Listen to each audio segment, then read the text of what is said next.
यहाँ पर मैंने अप्रैल 2022 में जॉइन किया था। ये उस समय ये पहला मेरा टर्म था एज एसडीओ की किसी डिवीज़न में रहने का। विभिन्न चीज़ों का संशय मेरे दिमाग में था, क्योंकि पूर्व में मैंने इस तरह का कोई काम भी नहीं किया था। पुलिसिंग, बेसिक पुलिसिंग ट्रेनिंग और प्रोबेशन निकालने के पश्चात ये जगह मुझे मिली थी।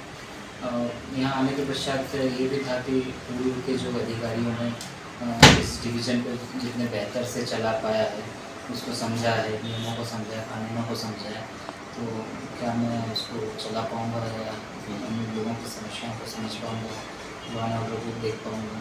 तो इसी परिप्रेक्ष्य में मैंने यहाँ ज्वाइन किया और उसके पश्चात वरिष्ठों के जो मार्गदर्शन मुझे प्राप्त होते हुए तत्कालीन एसपी साहब के द्वारा, हाजी साहब, डीआईजी साहब वगैरह के द्वारा, तो पहला तो यह उद्देश्य ये रहा कि हम क्षेत्र को समझें। तो एक अलग ही तरह का एक सामाजिक, सांस्कृतिक और भौगोलिक वातावरण मेरे को झाबुआ में देखने को मिला। यहाँ पर प्राकृतिक सुंदरता काफ़ी बेहतर है और लोगों को जीवन यापन करने का तरीका भी है। तो कुछ चीज़ों में ये देखा कि इतने समय होने के पश्चात भी लोग की जो बेसिक समस्याओं से उलझ रहे हैं। और उसी बीच में एक ये भी हमने देखा कि शिक्षा का जो हम बुक्स में पढ़ते थे कि झाबुआ ज़िला थोड़ा पिछड़ा हुआ है। तो यहाँ चीज़ को मैंने आके अनुभव की और एक अच्छा खासा वर्ग मजदूरी में भी लगा हुआ रहता है और खेती कार्य में यहाँ पे लगा रहता है। तो वो अपने विकास के लिए जो उसे करना चाहिए शायद वो उस पर इतना ध्यान नहीं दे पाता और यही सब जो बेसिक कमियाँ रहती हैं उसके कारण पुलिसिंग थोड़ी सी अलग हो जाती है यहाँ के लिए। तो इन चीज़ों को हमने समझा यहाँ पर गाँव-गाँव जाके। तो KG जैसे दिशा महोदय थे, उनके साथ हम अलग-अलग गाँव में प्रभार भ्रमण किए या फिर कोई लॉ एंड ऑर्डर सिचुएशन या कोई शिकायत है तो हम गाँव-गाँव गए और हमने देखा कि इन लोगों के सामने ये जो लॉ एंड ऑर्डर की सिचुएशन है या अपराध है किस कारण से क्रिएट हुआ। तो इन चीज़ों पे अलग-अलग थाना प्रभारियों, चौकी प्रभारियों, जो स्टाफ था पुलिस का, इन चीज़ों से मिले। साथ में यहाँ पर सामाजिक मुद्दे उठाने वाले विभिन्न व्यक्तियों से भी मिले और यहाँ पर जैसे तड़वी और सरपंच का विशेष महत्व ग्रामों में रहता है, तो उन्होंने भी ये चीज़ें हमको बताई कि किस तरह की समस्या और अपराध यहाँ पर रहते हैं। तो ये मेरा शुरू का अपना अनुभव था और उसके अनुसार हमने यहाँ पे अलग-अलग चीज़ों में कार्य किया। सर, एसडीओपी बने ये शायद आपकी पहली पदस्थापना है। जी। उसके पूर्व क्या आप करते थे? वर्ष 2018 में मैंने जो DSP ज्वाइन किया था, उसके पूर्व में मैं बोकारो स्टील प्लांट झारखंड में असिस्टेंट मैनेजर के पद पर कार्यरत था और उसके बाद मुझे लगा कि कुछ चेंज करना चाहिए, तो PSC के थ्रू मैंने मुझे DSP की जॉब। समझ हुआ है। चूँकि आदिवासी बहुल क्षेत्र है झाबुआ जिला और थांडला भी उसमें आता है। आपने इन 3 वर्षों में क्या कमियां देखी थी और कमियों को 3 वर्ष में कितना आपने परिवर्तित होते देखा? जब मैं यहाँ पर आया था तो जो क्षेत्र के अनुभव से ये देखा कि एक तो भांजगढ़ी व्यवस्था यहाँ पर काफ़ी प्रचलित है, जो पूर्व में सामाजिक इसको मान्यता भी मिली हुई थी। इसके अलावा D3 जो मिशन अभी श्रीमान पुलिस अधीक्षक महोदय द्वारा चलाया गया, जिसमें दहेज, दारू और डीजे वाला जो चीज़ें आई हैं, तो ये काफ़ी ज़्यादा मात्रा में प्रचलित है। एक तो हम यहाँ देखते हैं कि आर्थिक रूप से व्यक्ति काफ़ी कमज़ोर है और उसके बाद अगर वो कोई शादी या कोई त्योहार इस टाइप का करता है तो इसमें ये जो उसका कमाया हुआ काफ़ी धन है या जो मेहनत है वो 1 या 2 दिन में ही उसके पूरी तरह से खर्च हो जाती है।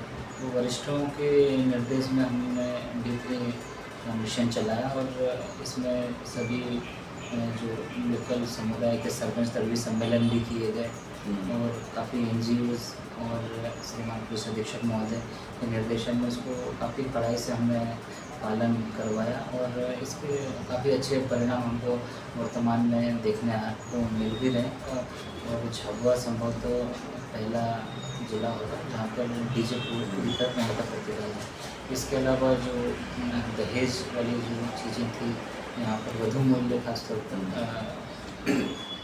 प्रचलित है, तो उसमें भी काफ़ी कमी आई है। यहाँ हम देख रहे हैं कि एक व्यक्ति 300 से 500 रुपये मजदूरी करता है और जब वो दहेज मूल्य की बात आती है तो वो लाखों रुपये में जाती है। तो ये चीज़ें हमने लोगों को या परिवार वालों को कन्विंस करने का प्रयास किया कि आप जो इतना लाखों रुपये खर्च कर रहे हो वो उचित नहीं है।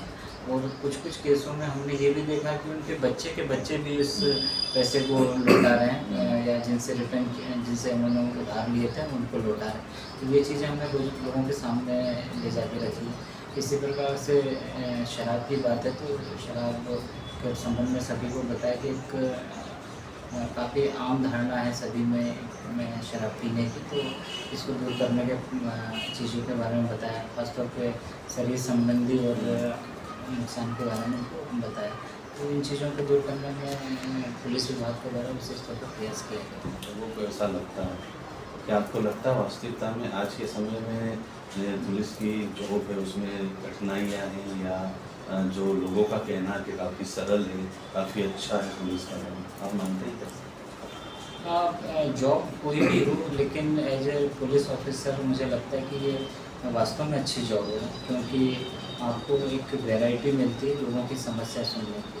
खासतौर पे किसी भी क्षेत्र की जो समस्या है जो कल को अपराध में बदल सकती है, तो पुलिस ऑफिसर को ये पूरी तरह से अच्छे मौका मिलता है कि वो उन समस्याओं का निराकरण करे और अपराधों को दूर करने का प्रयास करे और समाज को एक व्यवस्थित दिशा में ले जाने में सहयोग प्रदान करे। तो मुझे लगता है पुलिस ऑफिसर अच्छी जॉब है। इस क्षेत्र में सर देखा गया है कि महिलाओं के जो अपराध होते थे उसमें कहीं न कहीं काफ़ी अंकुश लगा है। महिला सशक्तिकरण को लेकर आप कैसा सोचते हैं? हाँ, यहाँ पर जो हमने शुरू में देखा तो महिला के जो अपहरण संबंधी या फिर विशेष तौर पर बच्चों के जो भाग जाने वाली स्थितियाँ काफ़ी निर्मित होती हैं, और ख़ासतौर पर जैसे भगोरिया उत्सव और इसके आसपास के समय में बच्चों के अपहरण या फिर अपने आप उनको जीवन साथी का चुनाव कर चले जाने की जो चीज़ें हैं, घटनाएं हमने काफ़ी देखी। इसका मैंने जो अनुभव किया तो एक तो मुख्य कारण ये है कि शिक्षा की जो कमी है जो है उसके कारण बच्चे जो 12 से लेके 18 साल की उम्र में जो उन्हें सोचना चाहिए था वो नहीं सोच पा रहे हैं, वो अपने उज्ज्वल भविष्य को नहीं देख पाते और तात्कालीन स्थितियों के अनुसार या सुविधाओं के अनुसार वो ऐसे कदम उठाते हैं। इस संबंध में श्रीमान पुलिस अधीक्षक महोदय के निर्देशन में रक्षा सखी और बच्चों को पढ़ाने के लिए जागरूक करने के लिए टीम गठित की गई है। अलग अलग थानों को निर्देशित भी किया गया कि वो जाके लोगों में जागरूकता फैलाएं। स्वयं पुलिस अधीक्षक महोदय उनके निर्देशन में सभी टीमें अलग अलग जाके ऐसे प्रोग्राम करती हैं ताकि जन जागरूकता फैले, और आशा करता हूँ कि इसमें काफ़ी सुधार हुआ और भविष्य में हम इन समस्याओं से निजात भी पाएंगे। सर, दर्शकों की भी जिज्ञासा रहेगी तो जिज्ञासा आप दूर कर सकते हैं। एक निजी प्रश्न था आपके जीवन से जुड़ा, जानना चाहेंगे सर कि आपका क्या फैमिली बैकग्राउंड है, आप कहाँ से बिलोंग करते हैं और आपके परिवार में क्या और भी आपकी तरफ में अधिकारी हैं? मैं मुख्यतः धार जिले में कुक्षी तहसील का रहने वाला हूँ और मेरे फादर पूर्व में डिस्ट्रिक्ट ऑर्गेनाइजर DO जिला संयोजक के पद से रिटायर्ड हुए थे। वर्तमान में मेरी पत्नी सविता चौहान जो कि अलीराजपुर में तहसीलदार के पद पर कार्यरत है, और अन्य जो हैं उसमें मेरी जो सिस्टर वगैरह है वो डॉक्टर के क्षेत्र में कार्यरत है। ये बड़ी बात है। इस क्षेत्रवासियों से क्या अपील करना चाहेंगे सर? क्षेत्रवासियों से ये अपील है कि जो पिछले कुछ 3 सालों में जो हमने समस्याएं देखी, इसके अलावा मैं अन्य चीज़ों पर भी थोड़ा सा बोलना चाहूँगा। जैसे खासतौर पर ज़मीन संबंधी शिकायतें भी काफ़ी आती हैं जो पुलिस के पास आती हैं, तो उनका उचित विभाग के द्वारा उनसे निराकरण करवा लिया जाए नियम के तहत। और संपत्ति संबंधी अपराध, जो खासतौर पर जब यहाँ का व्यक्ति मजदूरी करने चला जाता है, घर छोड़ के चला जाता है, तो इस तरह के अपराध भी इस क्षेत्र में बढ़ जाते हैं। और भांज लोग जो विशेष मुद्दा है यहाँ, उसको भी हम प्रयास करेंगे कि जो इस व्यवस्था को लाए थे एक अच्छी सोच के साथ लाए होंगे, लेकिन आज वर्तमान परिस्थितियों में इसमें जो बुराइयाँ आ गई हैं उसको दूर करने की आवश्यकता है। यहाँ रहते हुए खासतौर पे पुलिस विभाग में पुलिस स्टाफ से खासतौर पर काफ़ी अच्छा सहयोग मिला। हमारे जितने भी अधिकारी और कर्मचारियों का भी सहयोग मिला, उनके द्वारा काफ़ी मेहनत की जा रही है और लंबे समय से जो लोग हैं वो यहाँ की समस्याओं को भी समझ रहे हैं, तो वो उसमें निकालने का भी प्रयास कर रहे हैं। तो आम व्यक्ति से भी ये आशा है कि पुलिस को पॉजिटिव रूप में ले, वो आपकी भी समस्या नहीं, समस्या के निराकरण का एक जरिया है। इसके अलावा विभिन्न विभाग खासतौर पर जैसे हम देखते हैं कि स्वास्थ्य विभाग हो गए, हमारा प्रशासन हो गया, न्यायिक विभाग हो गया और नगर या ग्राम पंचायत के जो लोग हैं, कर्मचारी या चुने हुए जो सदस्य हैं, उनका भी इस क्षेत्र के विकास में विशेष सहयोग मिलता रहा है और आशा रखता हूँ कि वो आम व्यक्ति भी उनसे सहयोग प्राप्त करेगा और इस समस्या को निकाल करने का प्रयास करेगा। किसी भी सिचुएशन को लेके जो आम व्यक्ति, विशेष तौर पर ग्रामीण परिवेश का व्यक्ति लॉ एंड ऑर्डर को या फिर कानूनों को अपने हाथ में ले लेता है, मैं उनसे खास तौर पर विशेष तौर पर अपील करना चाहूँगा कि आप नियम के अनुसार आगे बढ़ें और ऐसी कोई परिस्थिति का हिस्सा ना बने जो आपको आपराधिक के क्षेत्र में ले जाती है, आपका अपराध के रूप में नाम दर्ज हो जाए, आप एक आरोपी अपराधी के रूप में।